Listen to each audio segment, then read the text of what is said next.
Welcome back. I'm joined by Championship correspondent Pascal Nemeth to review Saturday's clash between Norwich and Blackpool. Pascal, start with the away side. It's been a poor season, but they had a good win last time out. Yeah, it was very impressive. Brighton went there on a pretty decent form. They'd beaten Ipswich in their previous league and then had the FA Cup tie against Arsenal, which they played well in. I was very, very surprised to see Blackpool win that game.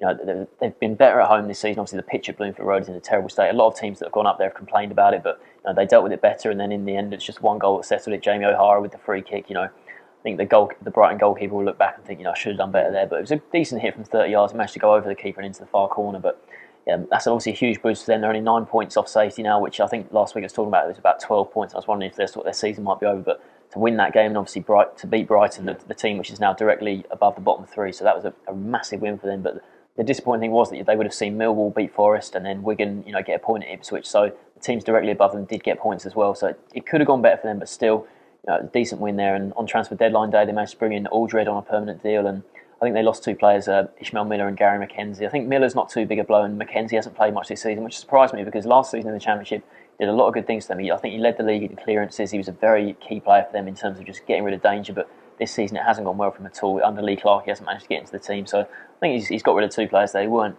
very important for them. But yeah, obviously 9 points off. Still, big gaps to safety.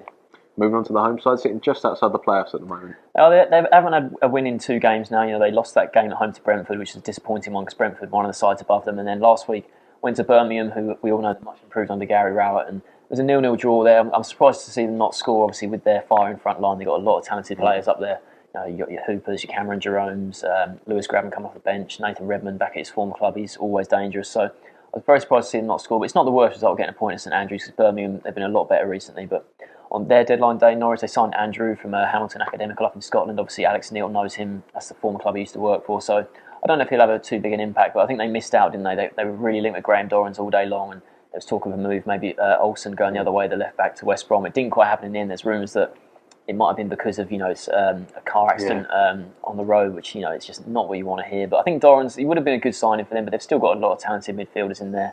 I don't think it's to be too big a blow. They lost Kyle Lafferty, he's gone back on loan to Turkey, but I mentioned all those forwards they've got, Hooper and Jerome and all those sort of players. Lafferty struggled to get into the team really, so it's not really too surprising to see him go. But yeah, still eighth in the table. They're not that far off the playoffs, so they'll still be looking to get in the top 6 for sure. So it's an important form for both teams. What's your score prediction for this one? I think I've got to back Norwich here. Blackpool, they haven't won away from home all season. That last game against Watford away from home was just a crazy game where they were 2-0 up at half time, lost 7-2.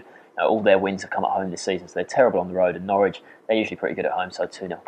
Sports, I'm going for a 2-0 Norwich win.